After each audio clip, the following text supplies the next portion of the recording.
Do the New York Mets have the best infield in the National League East? We're ranking Mets, Braves, and Phillies on today's show.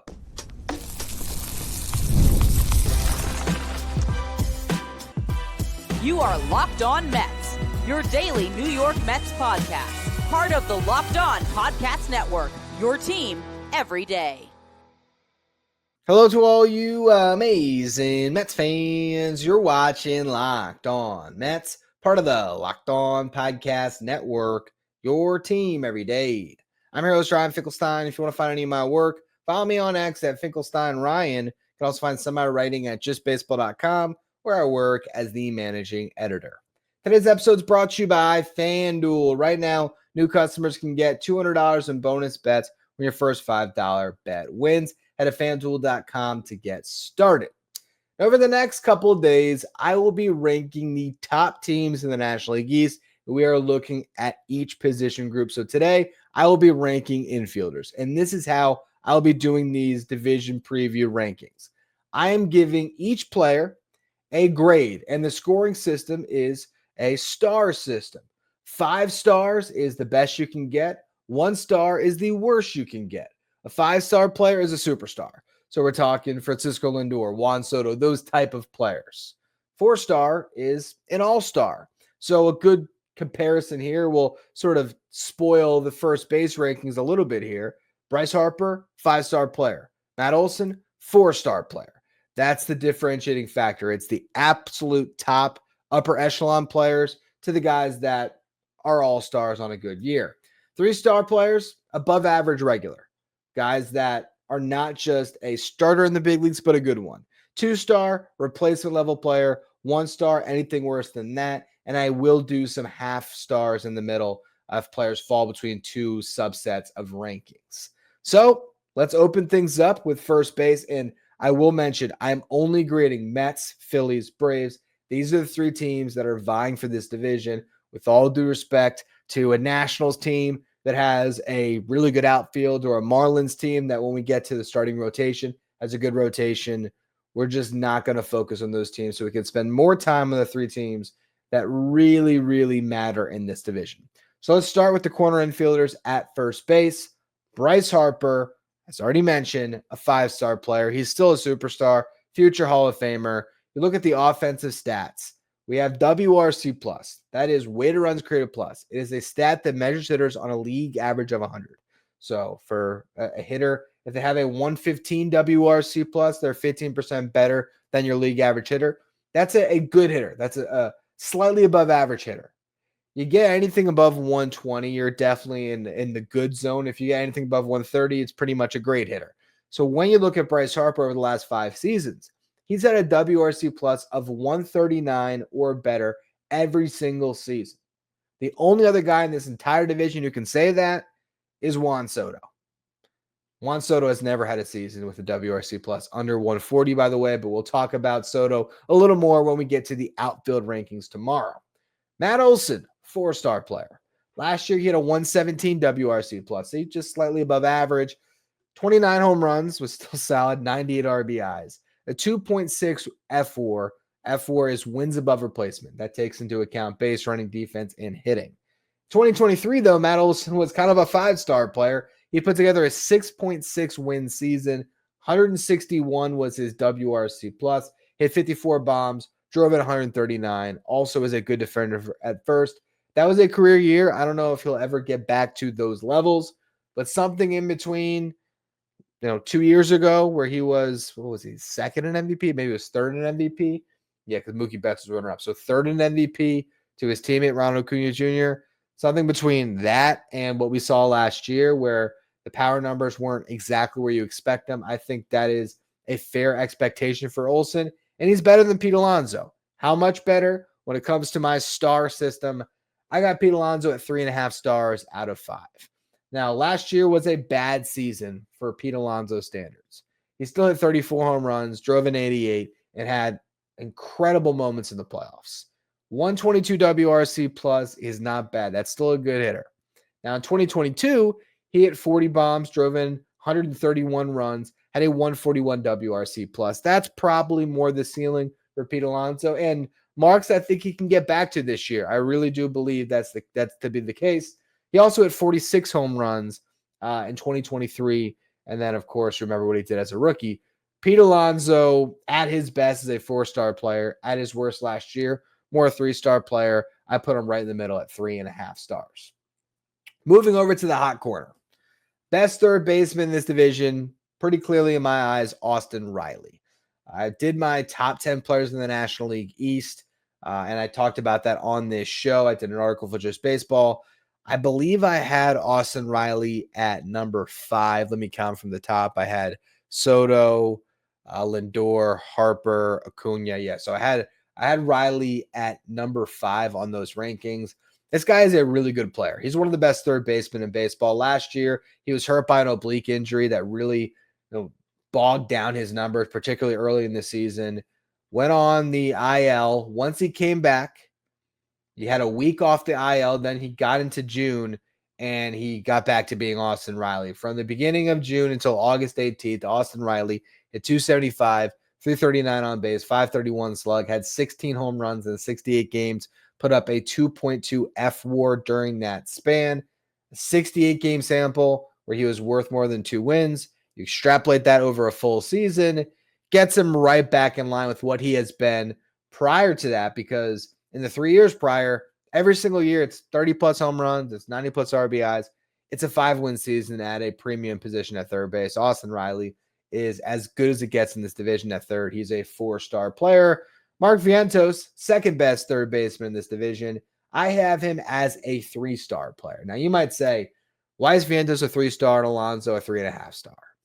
For me, I'm going to bank on Alonso's track record more than Vientos, even though I think Mark Vientos is a player that I have very little doubts of offensively. I think he's going to hit, but he could be streakier than he was last year. This is a guy that can still run a pretty high strikeout rate, much higher than Pete Alonso, and Pete Alonso has done it year over year over year. So if I'm going to grade these guys, I'll give Alonso a slight edge for now, but Vientos absolutely can be better than this.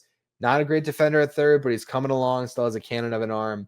I think he's pretty clearly better than Alec Bohm. You look at what he did last year in a smaller sample size than Bohm, 124 games, 32 home runs, 85 RBIs. And that's accounting for the playoffs too. That's not just the regular season. I tacked on the 5 home runs and the 14 ribeyes that he had in October because those games matter, and he was awesome. If he puts up stats at that rate this year, he's going to be a 40-100 guy, 40 home runs, 100 RBIs. I don't know if he quite gets there, but 30 home runs, 80 to 90 RBIs, I think he'll be well within those ranges, and I'm expecting a very solid season from Mark Vientos. Alec Bohm, on the other hand, his career high in home runs came in 2023 when he hit 20 bombs. He drove in at 97 in each of the last 2 years, hitting in the middle of a Phillies lineup that's been very good. But you look at his career numbers, WRC plus of 103. Last year, despite an incredible first half, WRC plus of 115. He got benched in a playoff game. He was so bad in the second half. I'm not going to put Bohm on the same level as Mark Vientos. I gave him a 2.5 WAR to acknowledge the fact that he's been a slightly above average hitter, and he's getting better and better defensively. Last year, he had a very good season defensively. So I think you look at a player coming off a 3.5 win season, it would not be fair for me to say, oh, he's just, a league average replacement level player. But do I call him an above average starter? Not quite. So 2.5 stars for Alec Bohm. When we combine the corner infields in this division, which team has the best duo? Is clearly the Braves with Austin Riley and Matt Olson. They got a score of 8 stars out of 10.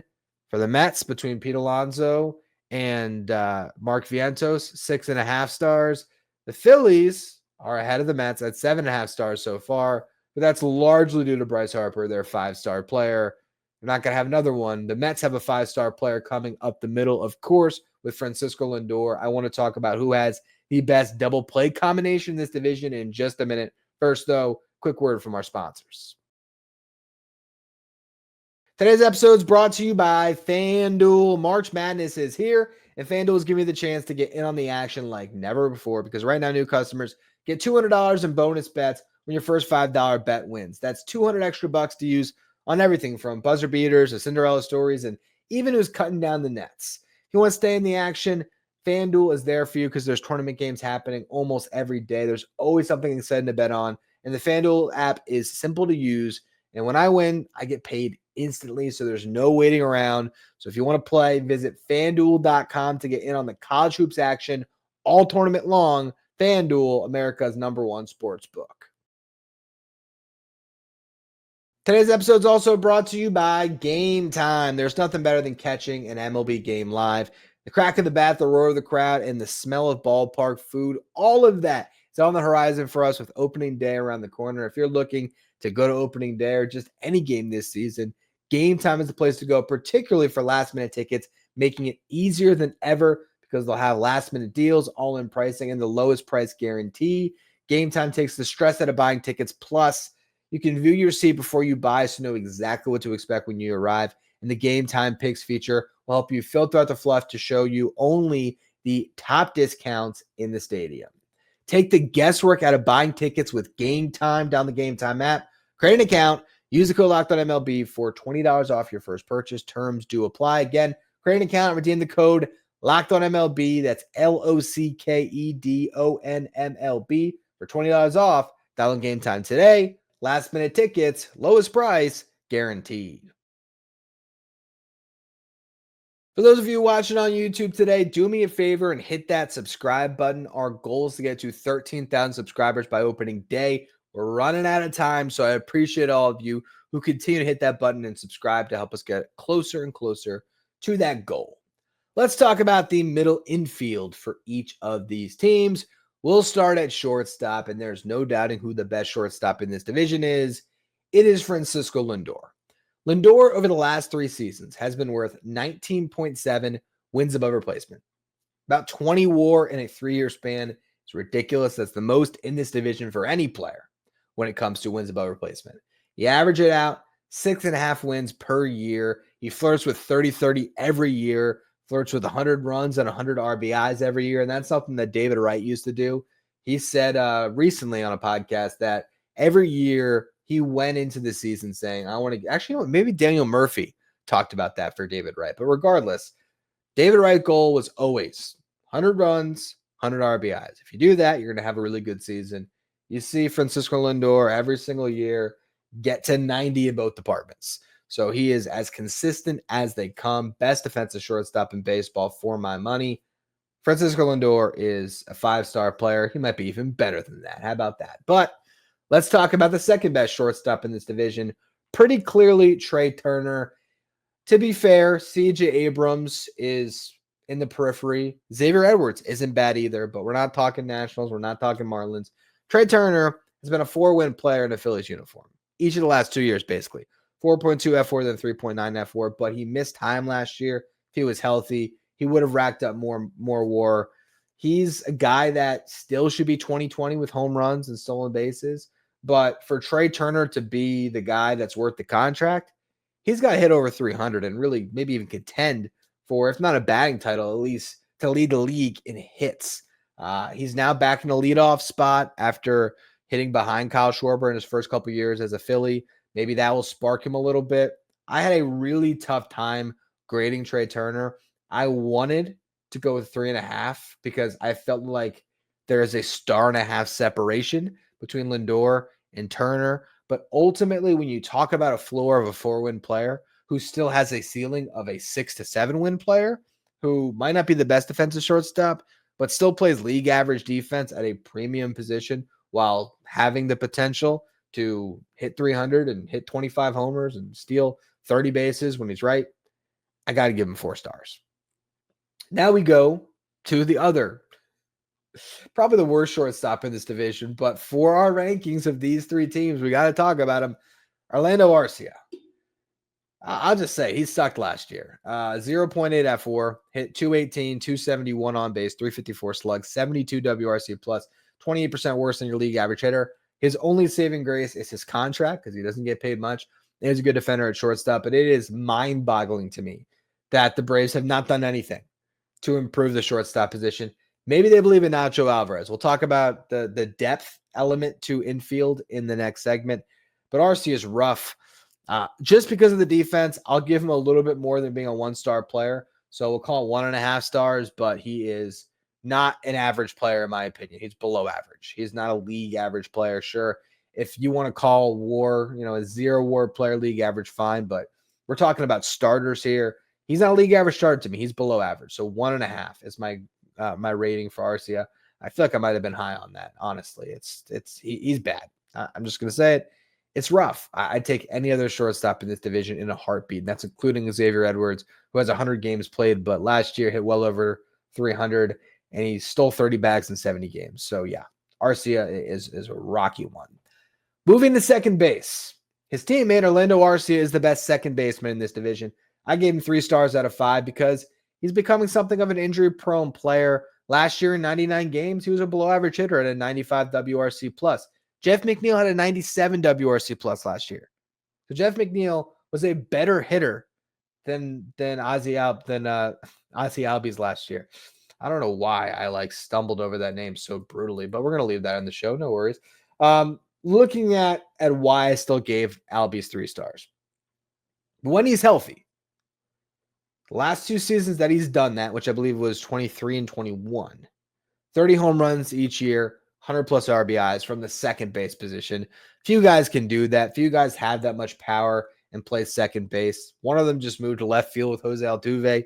You don't see a lot of guys that have that skill set. The defense, I feel like, is kind of declining a little bit, but he's not a bad defender. We'll give him 3 stars out of 5. Bryson Stott. I have him above Jeff McNeil when we're ranking second baseman in this division. It's coming off a down year. He was worth 1.8 wins above replacement, had an 88 WRC plus, again, worse than Jeff McNeil. Still has swiped 30 bags each of the last 2 years. You look at what he did in 2023. He was a 4-win player, hit 15 home runs, had a 101 WRC plus, played Gold Glove caliber defense, 16 outs above average. Last year, that dropped off to 1 out above average. I think he can get back to that elite defense. Maybe he carried his struggles out into the field a little bit. Who knows? For me, Bryson Stott gets 2.5 stars because the defense should be that elite. I'm giving him that benefit of the doubt. To me, he is a notch below Nico Horner when it comes to these guys who are former shortstops who can play, elite defense at second. If he's a league average hitter like Nico Horner has been, he's 4 wins. If he's a below average hitter like he was last year or in 2022, he's more of a 2-win player. But we'll give him 2.5 stars because if he hits his, peak, he's going to be at least, above average regular as a 3-star player. If it's last year, more of a 2-star player, like a league average guy. So we'll split the difference, call it a 2.5 star rating for Bryson Stott. Jeff McNeil, you can make an argument he should be at 2.5 as well. Because again, last year, he was kind of better than both these guys offensively, which is nuts because he wasn't good. But he was great in the second half. He was horrible in the first half, and then he was able to get his numbers close to league average with a 97 WRC plus just from a 40-game sample size in the second half before he got hurt. Imagine what he would have done if he actually stayed healthy for the entire second half and you had that guy in the playoffs. Who knows what that could have meant for the Mets? To me, the crazy part about Jeff McNeil, obviously I'm factoring in a 5.6 win season in 2022, but if you look at the last 3 years, all these guys have been playing the position.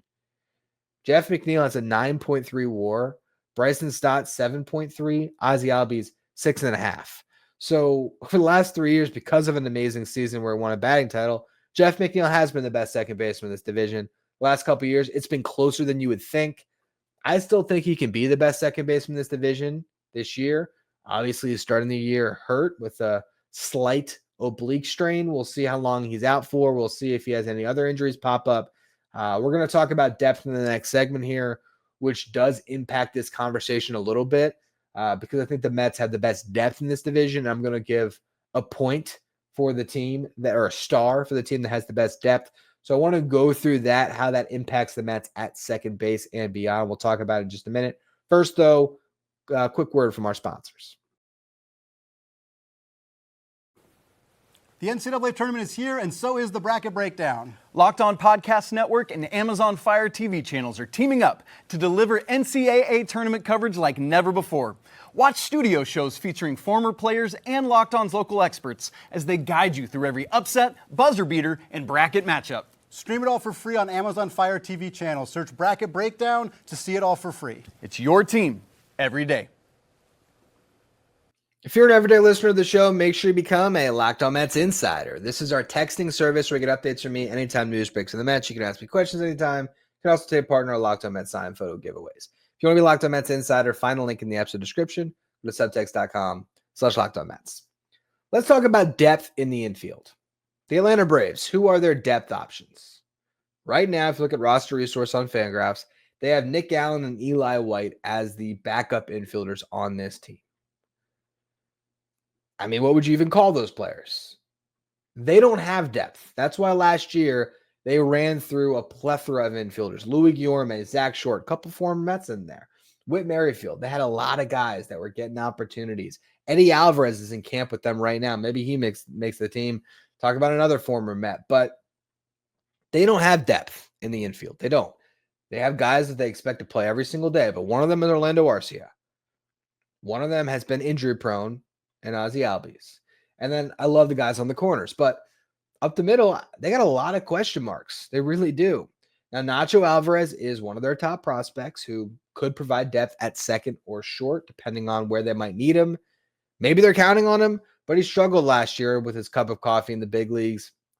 I can't look at Alvarez and say, oh, that's amazing depth for the Braves, because a team like the Mets has multiple guys that fit into that Nacho Alvarez high ceiling bucket of a top prospect. Look at the Phillies. They might have the highest floor bench piece when it comes to the infield, and Edmundo Sosa is going to give you good defense, slightly below average bat. They also have Cody Clemens, and they do have a top prospect that potentially can make it up this year in Aiden Miller. So they have more depth than the Braves for sure. But I think the Mets had the most depth in this division in the infield, because we're already going to see some of that depth. Luisangel Acuna and Brett Beatty. They're going to platoon to start the season at second base until Jeff McNeil comes back. Acuna, here's a hot take, right? You put Acuna in Bryson Stott's role, and I think you get a very similar player. Acuna would play just as good a defense, if not better. And I guess the question would be, Stott's at least proven that he can be league average or slightly below league average offensively. I mean, Acuna could get blown up. We still haven't seen it over a large sample size. But his floor with his glove and his speed is pretty high. Brett Beatty has some real offensive upside. We're going to see what it looks like at second base. Ronny Mauricio is an absolute spark plug, wild card. We have no idea. But is there a world where Ronny Mauricio can be a 30 home run hitter in the big leagues? Absolutely. Could he provide good defense at second base as a former shortstop? Yep. So you just don't know what he's going to bring to the table. And if those guys don't satisfy second base, you got Jett Williams waiting in the wings. So when I look at the team that has the best depth, I think it's the Mets for sure. So I'm giving them an extra point in these rankings when it comes to their depth. They get an extra star. We're going to see extra stars rewarded when I go into the outfield show. We're going to talk a little bit about DH. That's going to be an extra star that's factored in as well as depth. So when we get into these total rankings, if you're a Braves fan or a Phillies fan, you're about to get mad at me, because that extra star is going to make all the difference. But I do believe it's why the Mets have the best infield in this division, because they have top end and they have depth. Let's go through what each of these teams have put together. We'll start with the middle infield. Avoiding the depth, just talking about the starting middle infielders, with Jeff McNeil being the guy for the Mets. They still take this division when it comes to the ranking because of Francisco Lindor, 7 stars out of 10. You look at the Phillies. You have, of course, Trey Turner and Bryson Stott. Put them together, 6.5 stars out of 10. For the Braves, because of Arcia dragging down the curve, 4.5 stars out of 10. When you look at the infields altogether, for the Braves, you got Matt Olson, 4-star. Austin Riley, 4-star. Ozzie Albies, 3-star. Orlando Arcia, 1.5 stars. That's 12.5 stars out of 20 for me. Not the best infield. Great corner infield. Pretty shaky up the middle. Phillies, Bryce Harper, 5 stars. Bryson Stott, 2.5 stars. Trey Turner, 4 stars. Alec Boehm, 2.5 stars. 14 out of 20. It's good. The Mets, you look at Pete Alonso, 3.5 stars. Jeff McNeil, 2 stars, although I could have made an argument for 2.5. I chose 2, though. Lindor, 5 stars.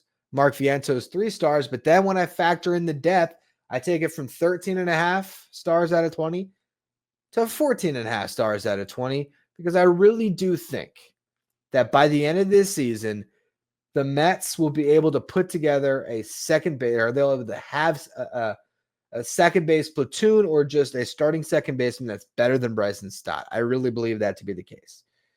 And so I'm not mad at all about giving the Mets an extra point, because I do think that this team has clearly the best infield in this division. A better way to describe it, because we're going to just table the Braves and put them aside because, again, they're weak up the middle. You can make an argument for the Phillies for sure, but here's what I would say. I would suggest that there is a similar gap between Francisco Lindor and Trey Turner to what exists between Bryce Harper and Pete Alonso. I think the gap is close to that. So if we just call that a wash, we're saying that first base, shortstop, these teams are tied. And then you look at second and third. I'm taking Vientos over Bohm. I think he's a much better hitter. And then at second base, yeah, I'll take Stott for now. But by the end of the season, do I think the Mets are going to have a much better second baseman than Bryson Stott? Yes, because I think either Jeff McNeil is going to be vintage Jeff McNeil, and he's better than anything Stott's ever done at the big league level. When Jeff McNeil's at his best, 5.6 win season. Jeff McNeil's at his best, batting title. When Jeff McNeil's at his best in the second half last year, a 151 WRC plus and whatever it was, 7 home runs and like 11 doubles in 40 games. Jeff McNeil, when he's right, really good. If he's not right, I'm just banking on one of the 4 guys between Beatty, Mauricio, Jett Williams, and Luis Angel Acuna. One of the 4 of them is going to grab that position and run with it. I got a 1-in-4 shot and 1-in-5 when I throw McNeil in there. To me, that's enough of a differentiating factor to look at the Mets and say they have the best infield in the National League East. Where will their outfield rank? And then we got to get into pitching as well. I'll be breaking all of that down for upcoming episodes of the show. For those of you who might have missed me talking about this the last couple shows, I'm out of town right now. My cousin's getting married, but I wanted to stockpile some shows and really ramp up our preview into the season, as opening day is oh so very close. So outfield rankings are coming next. Then we'll get into some pitching stuff. I appreciate all of you for tuning into the show today. If you are watching on YouTube, do me a favor, help us get closer to our goal of 13,000 subscribers by opening day. Don't know where we're at while this show gets published, but I'm sure we're not quite there yet. So I appreciate all of you who continue to subscribe. If you're listening on the audio side, follow, rate, review, wherever you get your podcast. If you want to follow us on social media, you can do so. Find me at Finkelstein Ryan. Follow the show at Locked On Mets. Thank you for making Locked On Mets your first listener, your first watch every day, not for your second watch. Head over to YouTube and check out the first ever 24/7 streaming channel that covers everything, the world of sports. We're talking about Locked On Sports today with our local host from each team, league-wide host from each league. Find Locked On Sports today streaming 24/7 on YouTube.